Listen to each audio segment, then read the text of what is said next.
નમસ્તે બાળ દોસ્તો, ડીકે એજ્યુકેશન ચેનલમાં આપનું સ્વાગત છે. આજે આપણે ધોરણ 5ની સ્વાધ્યાય પોથીના ભાગ 4માં હિન્દી વિષયમાં પાઠ 12 દુમ દુમા ગાંવ કે બચ્ચેનું સોલ્યુશન જોઈશું. તે પહેલાં બાળ દોસ્તો, જો તમે આ ચેનલમાં નવા હોય તો ચેનલને સબસ્ક્રાઈબ કરવાનું ભૂલતા નહીં અને જો વિડીયો પસંદ આવે તો તમારા દોસ્તોને શેર કરજો. તો ચાલો સોલ્યુશન જોઈએ. प्रश्न 1 अ निम्नलिखित प्रश्नों के सही उत्तर के सामने सही का निशान कीजिए. पहलू से पानी शब्द का समानार्थी शब्द कौन सा है? तो जवाब आवशे जल. बीजू है किसी गांव में हमेशा पानी की कमी रहती थी. किस गांव में? तो दुमदुमा. खेतों में कौन सी फसल लहलहाए? तो मक्का और धान. बच्चे तालाब में क्या चाहते थे? तो जवाब आवशे तैरना. હવે પ્રશ્ન 1-2 निम्नलिखित वाक्यों को कहानी के आधार पर योग्य क्रम में लिखिए. तो आ वाक्योने योग्य क्रम में लखवाना है. पहलू कયું वाक्य आवशे? तो पहलू आवशे यह दुमदुमा गांव है. बीजू यहाँ हमेशा पानी की कमी रहती थी. तीजू एक दिन बच्चे खेल के मैदान में इकट्ठे हुए. चौथुं वाक्य उन्होंने पानी की कमी दूर करने की सोची. पांचमું वाक्य जमीन खोदते रहे, मिट्टी ढोते रहे. छठुं वाक्य इस तरह बना एक बड़ा सा तालाब. सातमुं वाक्य लोग खुश हुए और पानी में बच्चे छपछपा खूब नहाए. હવે પ્રશ્ન 2 प्रश्न 2 निम्नलिखित कोष्ठक में से जलाशय के उचित उपयोग के सामने सही तथा अनुचित उपयोग के सामने गलत का चिन्ह कीजिए. तो पहलू क्रम आपेलो है जलाशय का उपयोग. उचित तो राइट करवानुं और अनुचित तो खोटું करवानुं. पहलू है जलाशय में से पानी भरना. तो साचो. जलाशय में नहाना. खोटो. जलाशय में कपड़े धोना. खोटो. जलाशय में पशुओं को नहलाना. तो खोटो. जलाशय में पशुओं को पानी पिलाना. खोटो. जलाशय के पानी से खेतों की सिंचाई करना. तो साचो. जलाशय के पानी को मोटर पंप के जरिए गांव के घरों में पहुंचाना. तो साचो. जलाशय के पानी में टैंकर, मोटरसाइकिल, जीप जैसे साधनों को धोना. तो खोटो. હવે પ્રશ્ન 3 निम्नलिखित शब्दों को शब्दकोश के क्रम में लिखिए. तो અહીંયા શબ્દો આપેલા છે બાદલ, છપાછપ, લહલહાએ, ધૂમધૂમા અને કહાડી. તો જવાબ આવશે પહેલો આવશે શબ્દ કહાડી, છપાછપ, ધૂમધૂમા, બાદલ અને લહલહાએ. બીજું છે યુક્તિ, ધાન, અભાવ, વર્ષા અને વિનતી. તો એના આપણે ગોઠવીશું શબ્દકોશ પ્રમાણે. તો પહેલાં આવશે અભાવ, ધાન, યુક્તિ, વર્ષા અને વિનતી. ત્રીજું છે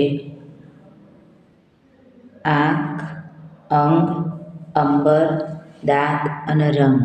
તો પહેલાં આવશે અંગ, અંબર, આંખ, દાંત અને રંગ. प्रश्न 4 निम्नलिखित प्रश्नों के उत्तर लिखिए. एમાં પહેલું છે प्रश्न कि दुमदुमा गांव के लोग क्यों परेशान थे? तो दुमदुमा गांव में हमेशा पानी की कमी रहती थी, इस बात से लोग परेशान थे। बीजो, बच्चों ने क्या सोचा? बच्चों ने पानी की कमी को दूर करने को सोचा। तीजो, तालाब में पानी कैसे भर गया? बरसात आने पर वह पानी तालाब में भर गया। प्रश्न 4ब, आपके गांव या शहर में पानी के स्रोत कौन कौन से हैं? तो मेरे गांव में कुआं, नदी, तालाब, चेकडैम, ट्यूबवेल आदि पानी के स्रोत हैं। बीजो प्रश्न है, हम पानी का उपयोग कहाँ कहाँ करते हैं? तो हम पानी का उपयोग कई कार्यों में करते हैं, जैसे कि पानी पीने में, नहाने में, रसोई में, कपड़े धोने के लिए, खेतों की सिंचाई के लिए। तीजो, पानी हमारा जीवन है, पानी का अपव्यय नहीं करना चाहिए। अब बताइए कि लोग पानी का अपव्यय कैसे करते हैं? तो लोग नल चालू करके कहीं चले जाते हैं, पानी से पशुओं को नहलाते हैं, खराब हुए नल को बदलते नहीं हैं, टपकते नल का पानी व्यर्थ बह जाता है। चौथा प्रश्न, पानी का अपव्यय न हो इसके लिए आप क्या क्या करेंगे? टपकते नल को बंद करूँगा, ज़रूरत के मुताबिक ही पानी का इस्तेमाल करूँगा, पानी का अपव्यय बंद करने के लिए लोगों को समझाऊँगा। प्रश्न 4ग, इकाई में आए शब्द नीचे दिए गए कोष्ठक में छिपे हुए हैं, इन्हें ढूंढकर बॉक्स में लिखिए। तो પહેલું અહીંયા બનાવ્યું છે વરસાદ, લહાના બનાવીને આપ્યું છે બાદલ, કડાહી, છપાછપ, નહાના, તૈરના, ખેલના, ભરના, ધૂમધૂમા, પ્રાર્થના આદિ શબ્દો અહીંયા રાઉન્ડ કરેલા છે એ બધા શબ્દોના, અને એ શબ્દો અહીંયા નીચે લખેલા છે. તો લહાએ જે આપણને કરીને આપ્યો છે. બીજો ભરના, કહાડી, પ્રાર્થના, ખેલના, ધૂમધૂમા, બાદલ, તૈરના અને નહાના. હવે પ્રશ્ન 5, सही विकल्प चुनकर रिक्त स्थानों की पूर्ति कीजिए।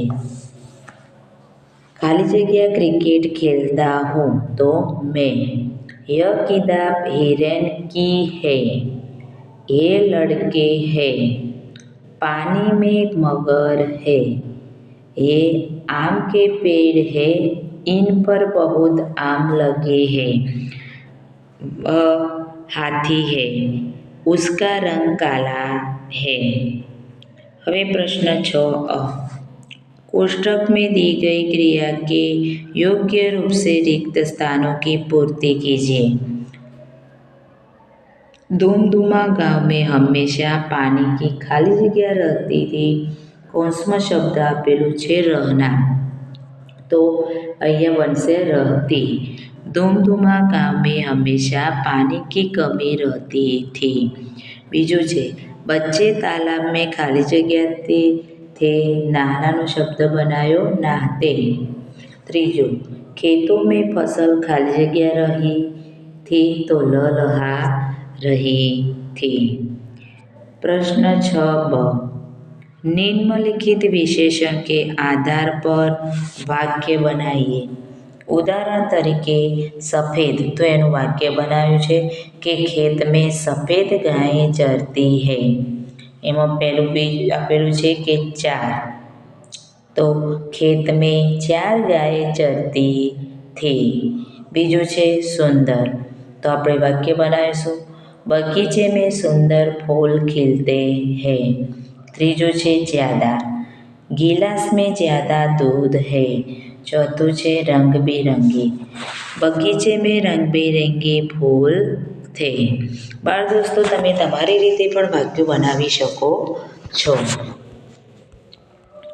હવે પ્રશ્न 7, नीचे दिए गए चित्रों के आधार पर कहानी लेखन कीजिए। તો અહીંયા ચિત્ર આપેલું છે કે દેડકા છે, બાજુમાં તળાવ, સાપ આવે છે બિલમાંથી, એક દેડકાને પકડીને લઈ જાય છે, બધા દેડકા ભેગા થાય છે, સાપને પકડે છે, સાપ બિલમાં જતો રહે છે। તો એના ઉપરથી એક કહાની બનાવી છે અને એનું નામ આપેલું છે मेढक और सांप।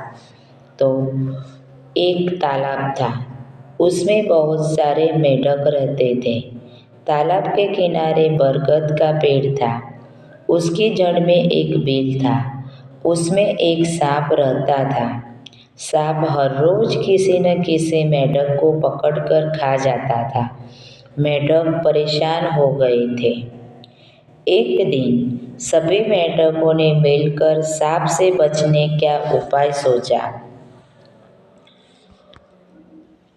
दूसरे दिन एक मेढक बिल के सामने खड़ा रहा, बाकी सभी मेढक बिल के आसपास छिप गए।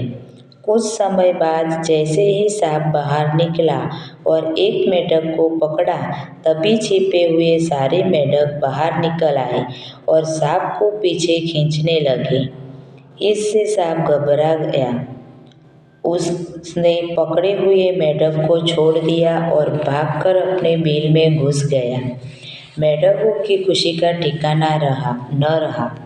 सचमुच संगठन में शक्ति है। હવે પ્રશ્ન 8, निम्नलिखित वाक्यों का मातृभाषा में अनुवाद कीजिए। पहलू છે बच्चे पानी में खेलना चाहते थे, तो બાળકો પાણીમાં રમવા ઈચ્છતો હતો। બીજું છે मुझे गुलाब का फूल बहुत पसंद है, મને ગુલાબનું ફૂલ ખૂબ જ ગમે છે। ત્રીજો, जिया पहली कक्षा में पढ़ती है, जिया પહેલા ધોરણમાં ભણે છે। चौथो, बरसात के कारण खेतों में पानी भर गया, વરસાદના કારણે ખેતરમાં પાણી ભરાઈ ગયું। પાંચમું, माही को गाय बहुत पसंद है, માહીને ગાય ખૂબ જ ગમે છે। छठो, पानी से खेतों की सिंचाई होती है, પાણીથી ખેતરોની સિંચાઈ થાય છે। હવે પ્રશ્ન 9, दिए गए चित्र के आधार पर 5 वाक्य लिखिए। તો અહીંયા આપણને એક ચિત્ર આપેલું છે, એના આધારે વાક્યો લખવાના છે।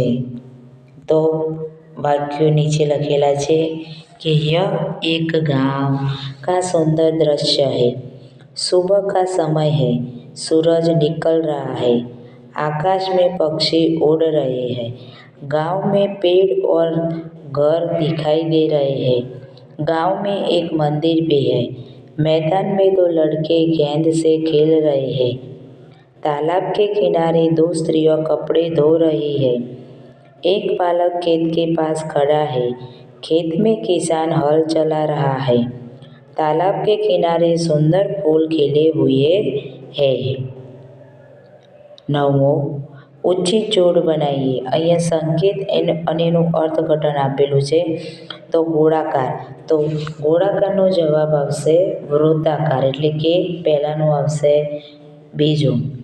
હવે પ્રવેશ બંધ, એના આવશે પ્રવેશ નિષેધ, એટલે કે પહેલું। હવે ત્રીજું છે સ્ટોપ, એટલે કે થોભો, એનું આવશે ચોથું ઠહરીએ। સાંકડો પુલ, એમાં આવશે સંકરા સેતુ।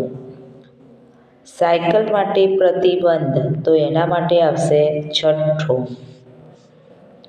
અને આગળ સોંકડો પુલ છે, તો એના માટે આવશે ત્રીજું, આગે ચૌડા રસ્તા હે। બાળ દોસ્તો, જો વિડીયો પસંદ આવ્યો હોય તો શેર કરવાનું ભૂલતા નહીં। નમસ્તે।